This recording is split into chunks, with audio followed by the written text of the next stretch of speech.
We would like to welcome Todd Anderson, our Global Chromatography Specialist. With that, I'll turn it over to Todd. Thanks, Sharon, and welcome to everyone out there. I'm so happy you could attend today. I'm going to start my presentation today with a quick overview of the topics that we're going to be discussing. You can see them here, but in my opinion, these are some of the most important decisions that affect our everyday routine for picking out chromatography and how we're going to run our systems. So what chromatography is best for you? There's so many different types of chromatography out there that it's really hard to figure out exactly what you need to be doing, especially for those of you that might be maybe medicinal chemists or who aren't really full-time chromatographers and you're just trying to learn a little bit more about how to best purify your compounds. Hopefully today we will go through a little bit of a process of cleaning up some of those concerns and question marks with the different types of chromatography that's out there. And we're going to go ahead and focus on just a couple of the main topics that most people see. I won't really get into flash chromatography, but that is obviously the precursor to a lot of what you see right here in front of you today. So we're going to be going over normal phase, preparative chromatography, reverse phase, a little bit of chiral, and some SFC chromatography.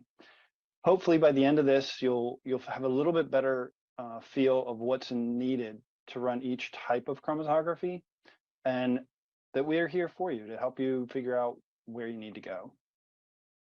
So the first thing I'm going to go into is the different column options that you have for different types of purifications. So for normal phase purifications, typically you're going to have organic mobile phases. Again, I mentioned before, flash is a very common process for this, but there are also high resolution columns that you can do normal phase purifications on regular prep systems as well. So they're going to be more densely packed and a little bit better resolution for higher purities. Typically, they're going to be silica or aluminum-based columns. They're not going to have a whole lot of constituencies hanging off of the silica. Then we can get into the reverse phase chromatography, where we're going to typically be using aqueous mobile phases. Anything from water with acids or water with bases. Typically, we're going to be using C18 columns, but there are some instances where maybe you get a C8 or a C4. So for reverse phase, there isn't really a whole lot of options that really make sense to start your purifications. The next type of purification is going to be a chiral purification. Unfortunately, this has as many columns as you could possibly think of, and probably more. The basic reason is all the structural challenges of chiral chromatography are what causes us to have all these different types of columns. So the interactions are much more specific. This is a sort of a sample checklist, if you will, of going down through and trying to determine what kind of chiral column you need. As you can see, it's pretty intense. There's a lot of work that needs to be done, and it's not typically something that an everyday chromatographer is going to do, or I should say an everyday med chemist will do. Chromatographers do this on a daily basis. However, we can also step into something called SFC chromatography, and some of the column options for there, basically you take everything that you saw on that chiral columns list, and then you add in some achiral columns. And because of the nature of SFC, you're using a CO2 and alcohol or other type of organic based modifier. So you can basically have an infinite number of columns, because we can do everything you can do with reverse phase, everything you can do with normal phase, and we can have also all those options for chiral purifications as well. So how do you figure all these out? Well, traditionally, the only way you can really do that is if you have some sort of a screening apparatus or a column switching valve, so that you can go through a bunch of columns in a routine, one after the other basis. Why is SFC so much more complicated than the other types of chromatography? Well, because of the nature, as I mentioned, of the solvents, we can typically stretch a much broader range of compounds. what we're trying to do now is, traditionally SFC has been mostly for chiral purifications. So we're going to be looking at the regular majority of pharma compounds. Occasionally people will use it for extracts for natural products. So that's going to be on the left-hand side. We haven't really dealt too much with SFC on the right-hand side of things, where the larger molecules, things that are more hydrophilic.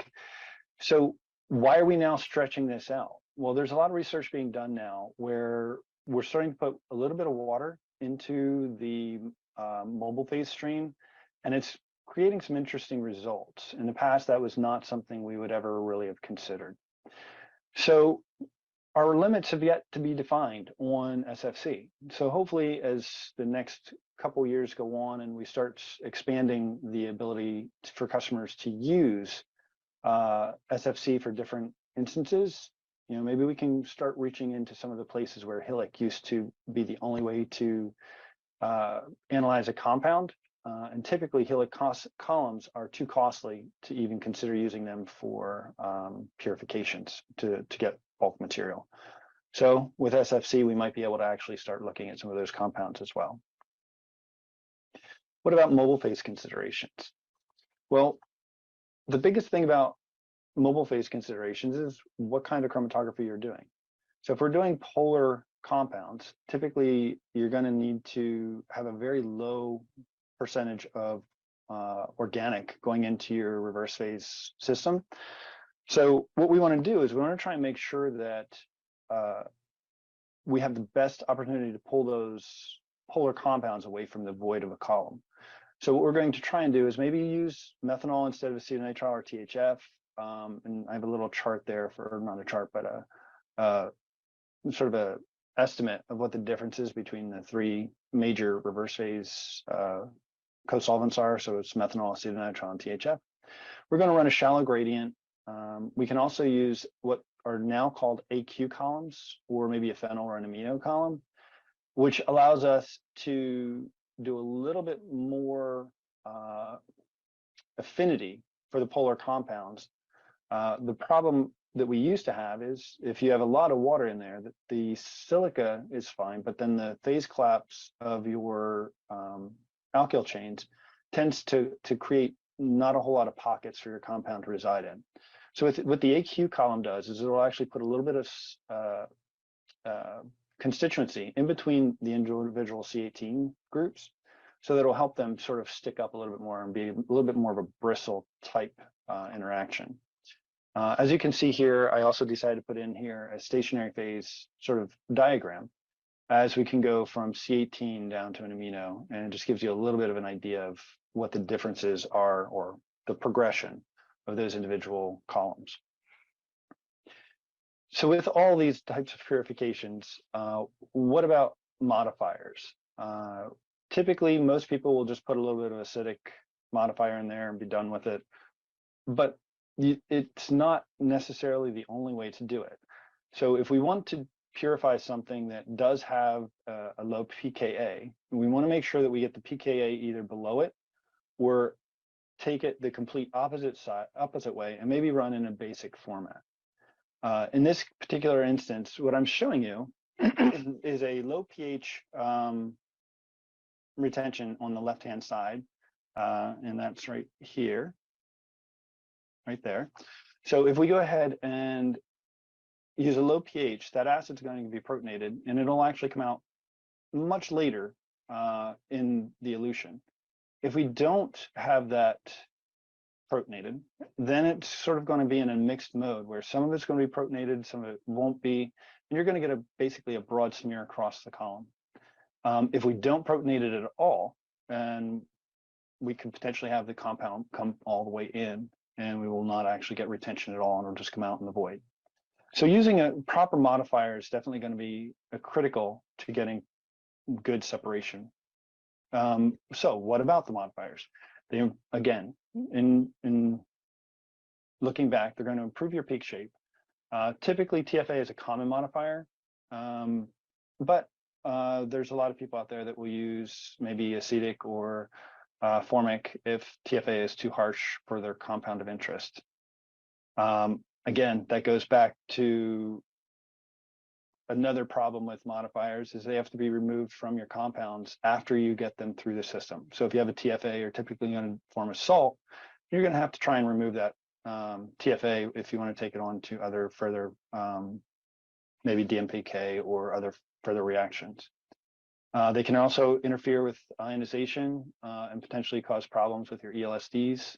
If they'll sort of block up the sources or the salt out, you could get problems with that too. And they must be compatible with the column. Most importantly, I know there are some instances where you need both an acid and a base, but we don't want to mix them on columns that are not suitable to have those types of modifiers on them. What's best? Trial and error. Just make sure that you know what the structure and pKa of your compounds are, and it'll typically help to pick your right modifier. I'm going to get into sample introduction now. So with sample introduction, there's a bunch of different ways that traditionally samples have been put into your system. Most compounds are going to be in a liquid form when we put them onto either reverse phase or normal phase or even SFC chromatography.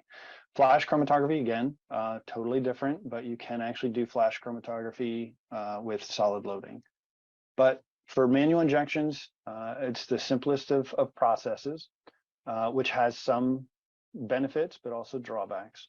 The auto injector is typically used for very large repetitive injections where the volume doesn't have to be very large. Think of maybe chiral, where we do a lot of repetitive injections, one after the other. The sample loading pump we typically use for large scale purifications, bulk purifications, something that's highly water soluble. Protein purifications comes to mind, where you can load large volumes, maybe a liter of compound onto your column at a time, and then do one elution. The auto sampler is typically what I like to use the most because it gives me the most versatility. So I can do small, I can do medium, I can do large, I can do repetitive. So it gives us the ability to do a little bit of everything. Now, for manual injections, I like to just give people a heads up. If they're doing manual injections, there's 2 or 3 different types of devices you can do to do that. Usually you're going to do a Luer lock type syringe and load your sample. If you're going to do that, please try and use a reasonable adapter that doesn't allow the needle to go down inside the port and score your seal. I can't tell you how many times on the right-hand side, we've had people use those types of adapters and use GC needles that have the slant tip, and they'll go down and they'll score the inside of the seal. You can't get that back. Once those seals are scored, you have to replace them, and then it causes a lot of downtime and frustration for your analysts. The next thing about loading samples is we want to make sure that they're clean. Too often we run into situations where we're loading these liquid samples and there might be other particles, there might be insoluble materials that might be soluble in the sample solvent. Again, the dissolution solvent you're using. So suppose you're using DMSO and you have a palladium reaction that you're doing. The palladium will dissolve into the DMSO and it will crash out as soon as it hits the water inside the system. So that's why it's critical. On the right-hand side, I'm showing you the different types of devices that you can do to try and purify your sample. One of them is just putting in an extraction material. The most common are like a sealite or some sort of a scavenger chelating agent that'll actually pull the metals out.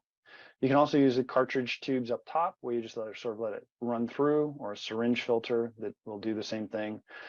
Always, if you can, please put a guard column, which is on the lower right, into your systems.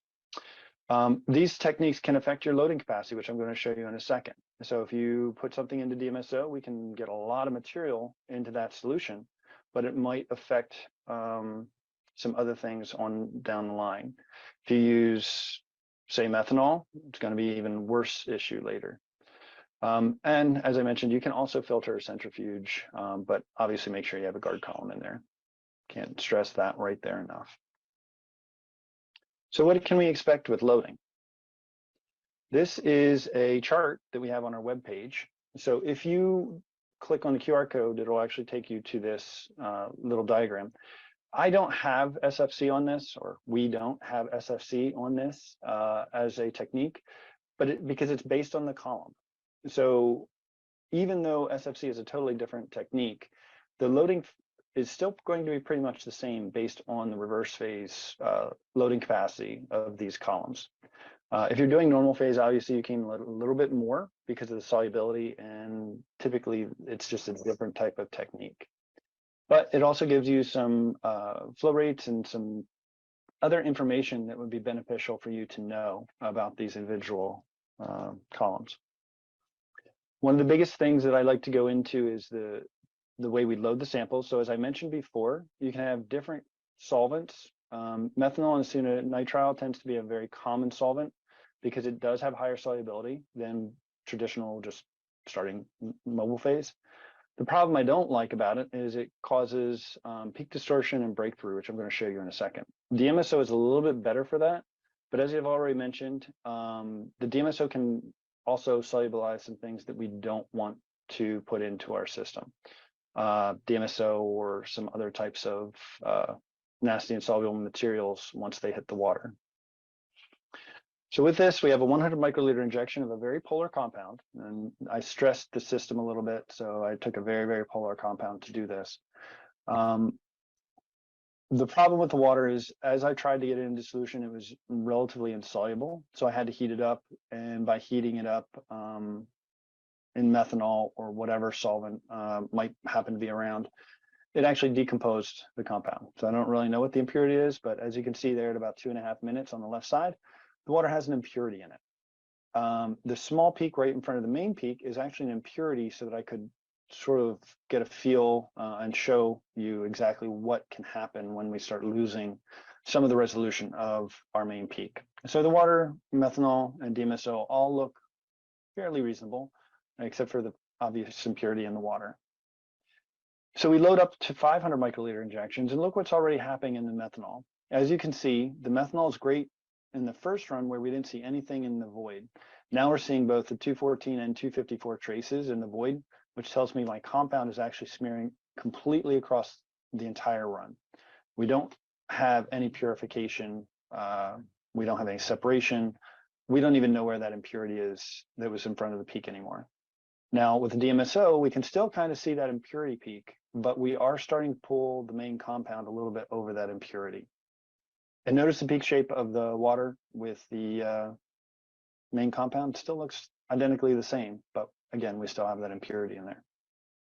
Now, as we start loading up, water still the same, very overloaded, obviously, but it's still the same.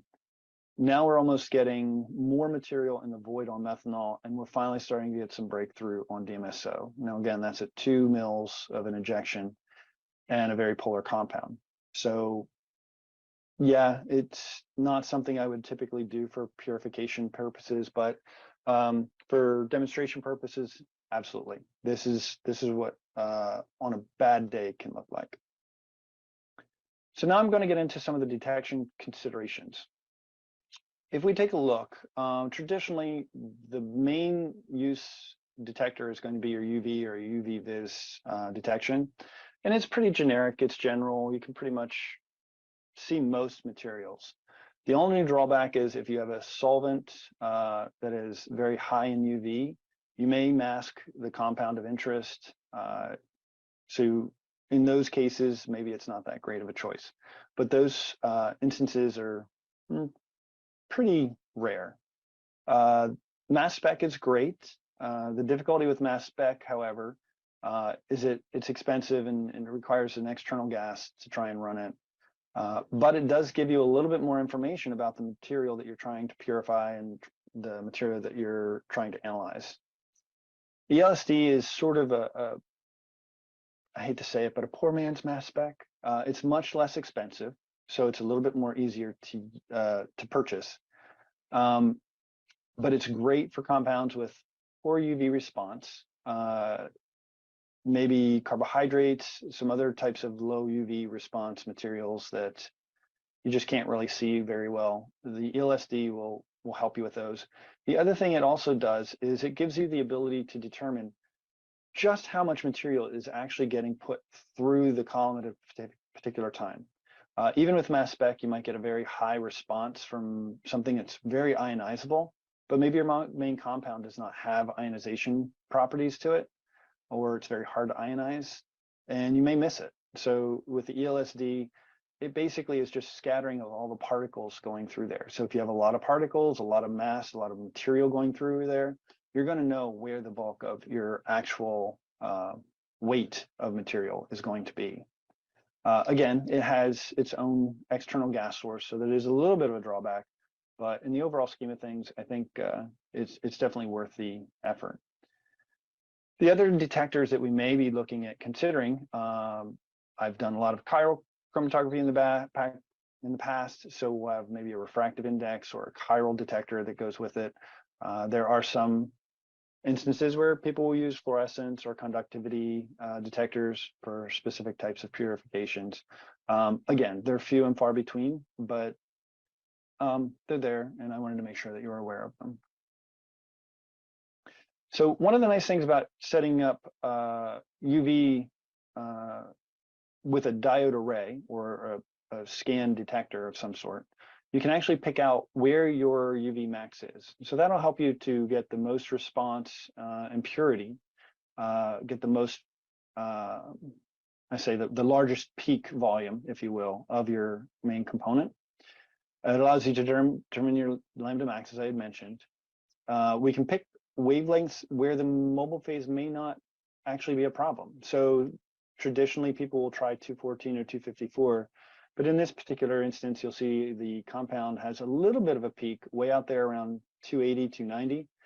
So if we can pick up 280, 290, but we have a UV chromophore on the solvent we're using that has a cutoff at about 250, that might actually be the better choice for collecting our compound, because it differentiates your compound from the actual mobile phase background.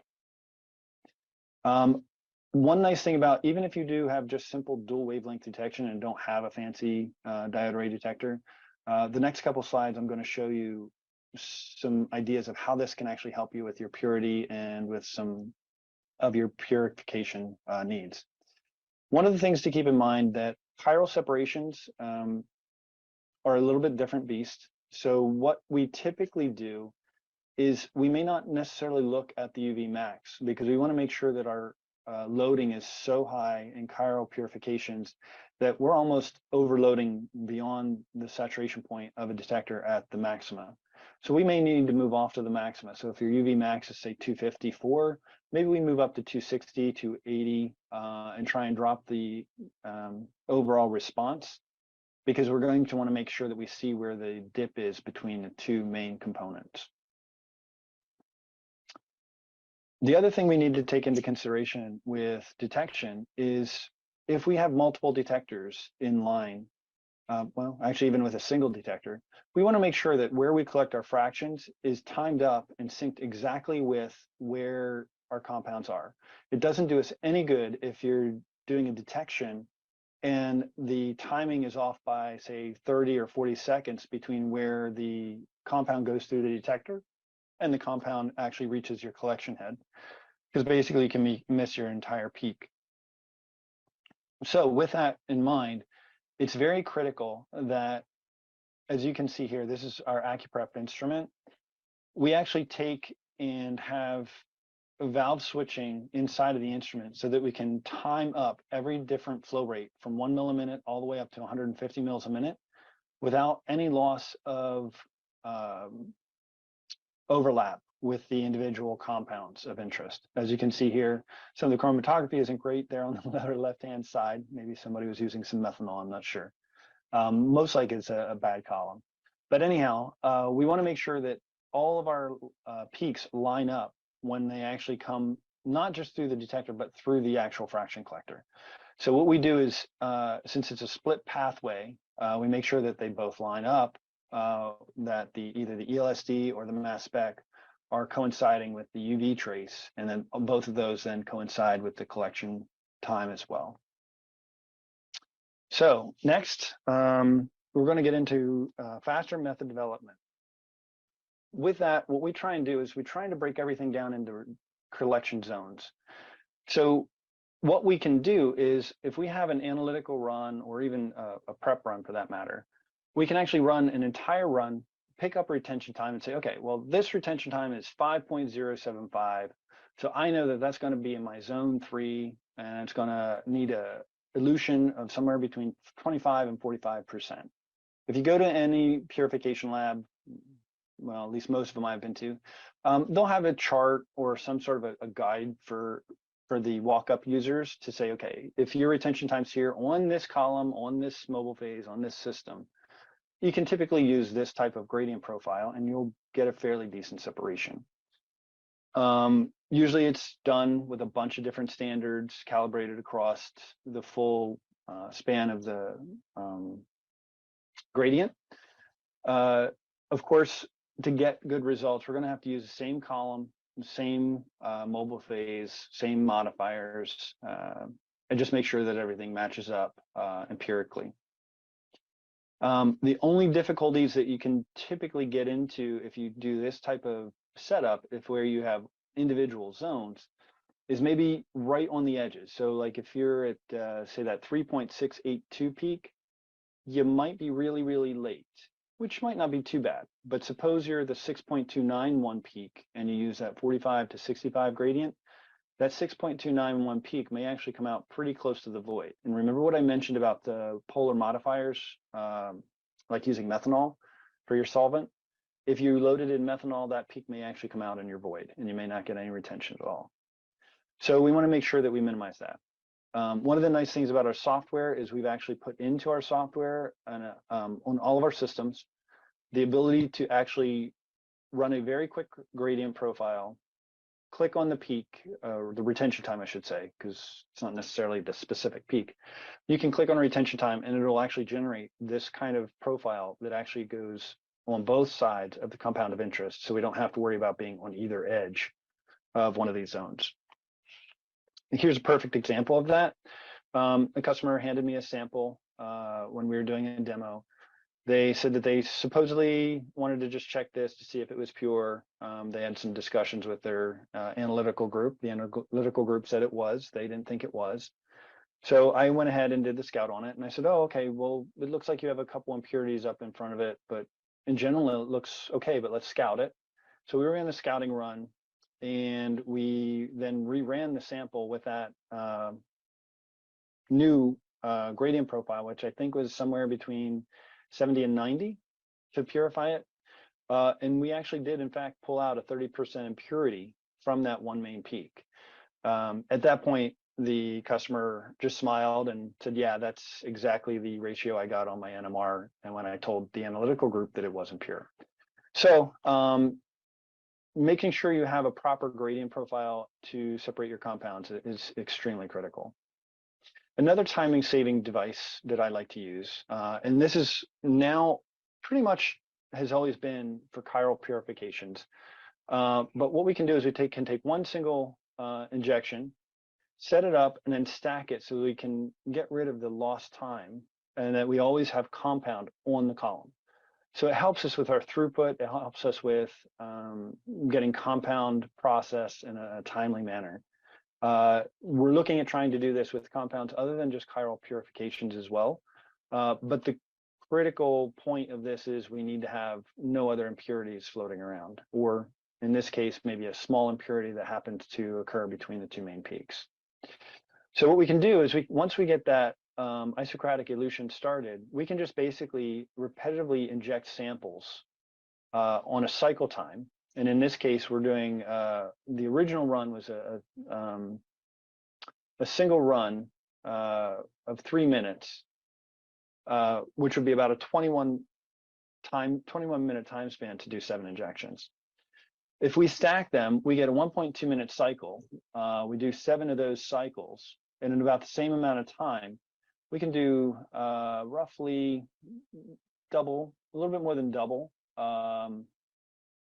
the throughput with just the same amount of material, same amount of injection time. And it saves us solvent, and it also saves us time on the instrument. But if we were to extrapolate this out, as you can imagine, it's a much greater savings over the long haul. And finally, the last section of our presentation today, I'm going to get into some of the safety considerations of the different types of purifications. So normal phase, you're dealing with a lot of flammable and potentially toxic hazardous solvents. You have a lot of volume to dry down, but it's usually pretty quick. Normal phase solvents are relatively easy to evaporate, but you can also get some spark hazard or some other issues when you're trying to dry down or evaporate off that much of an organic solvent. Again, safety and health concerns are a big thing as well. With all those vapors in the atmosphere, it would probably be good to use some sort of a high ventilation or, in this case, a mask. Some of the difficulties with reverse phase purifications is you're going to have a lot of toxic solvents again, but you're going to have acids that tend to form salts. You can decompose your sample. Again, you still do have some flammable solvents, whether it's acetonitrile or methanol, not nearly as much, but the bigger difficulty is trying to get rid of that water. And aqueous wastes are extremely expensive to try and dispose of, at least in my experience. So what about SFC? Well, really, the only big issue with SFC is the fact that it's cold, it's asphyxiant, and you should probably use some PPE on it. But the nice thing that I like about SFC is you're left with very, very little amounts of methanol that can basically be evaporated off in a hood, or you don't need to put a lot of stress into the compounds to get them back. In my personal opinion, I really do like SFC. I always have. And it's a great pleasure of mine to be able to actually start working and installing and helping our customers with the SFC systems that we have out there now. So having said all that, trying to make sure I get done on time, as I'm usually a little bit long-winded, and I think I did it. So here we are. If you have any questions, now's the time to go ahead and, as Sharon mentioned, go ahead and put them into the questions dialogue for us, and then we'll answer them as they come in. Thank you so much, and it's great having you here today. I'm glad you were able to join us. Sharon, back to you. Thanks so much, Todd, for sharing your expertise. And it looks like we do have some questions that have been submitted. So I'll let you take care of those. Thank you.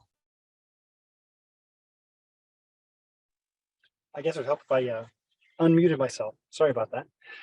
So the first question that we got in is a gradient profile the same as a focused or target gradient following a scout? I'm not sure exactly if I understand the question, but so the gradient profile as a focused or target gradient following a scout. So I think this is referring to someone who is actually running our AccuPrep. And with the AccuPrep system, there is a function that is our scouting feature, if you will. I call it a target gradient. I think the technical term is a scouting gradient. But that is basically where we do a very, very fast gradient ramp and then pick a time point within that run. And what it'll do is it'll focus a gradient around that particular time point. So we can maybe get a plus or minus 5% or plus or minus 10%, depending on your options, as to what that optimal gradient flow will be. So they're kind of the same. But yeah, it would definitely be the same as a focus or target gradient. Other companies have done things differently, but basically it's just a matter of focusing a very small fraction of an entire run just around the window of time frame that you need for your compound. That one's answered. So we have another one come in. Can you elaborate on the use of water co-solvent for SFC? Yes. So typically in the past, since SFC was only used for chiral columns, the chiral columns were not very susceptible to having water put into them because they were polysaccharide columns. And so the water would actually dissolve and damage the columns. Since we're starting to do things more in a reverse phase mode or mimic a reverse phase mode, I should say, they've started to try different solvents in them. We have had some people putting in DCM. We've had a couple customers trying up to, I think, about a 5% water additive to the methanol flow stream. So we're still looking to see what that can look like in the future. And compare, so follow up to that same question, compare SFC to normal and reverse phase. So SFC really isn't reversed phase because we're using CO2, which is a non-polar solvent. However, there is a dipole on the CO2. So we kind of do get some dipole interactions with the CO2, but we're not going to be running them chromatograms basically the same way that you would normally with a reverse phase type of purification with water, or maybe acetonitrile or water and methanol. Having said that, we're basically relying much more on the column that we're using. Typically in the past, the modifier or the co-solvent limitations were about 40 to 50% co-solvent. So to get really polar compounds off of your traditional silica columns and stuff like that, is really hard to do. With our system, we are able to actually go up to 70% modifiers. So if we add in a little bit of water to our methanol, as you can imagine, the polarity that we can actually reach is going to be considerably higher than what we typically would have in the past. Hopefully that answers your question. If not, please, by all means, follow up with another question if you want elaboration. Any other questions out there?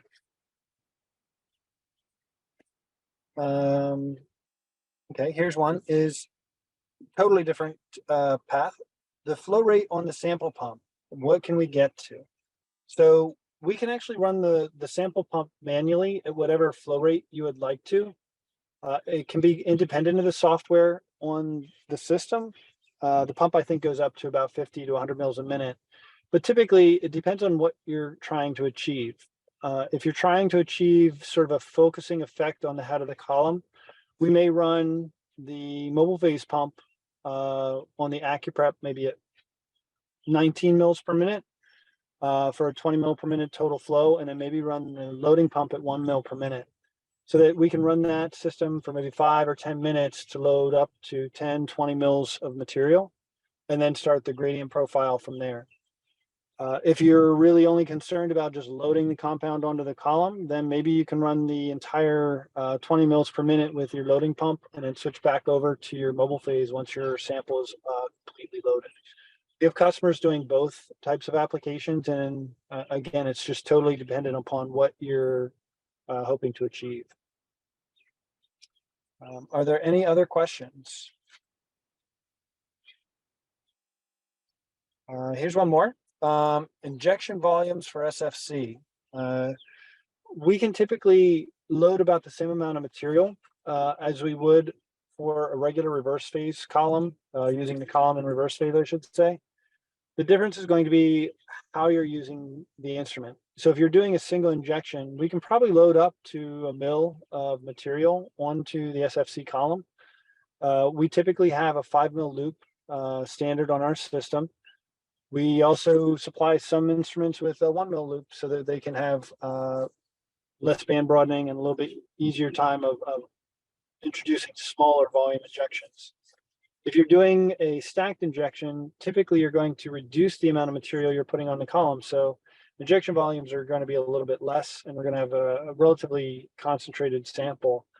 So again, it goes back to your applications, and that's what we're here for, to help you out with those questions and concerns that you might have with the instrumentation. Anything else?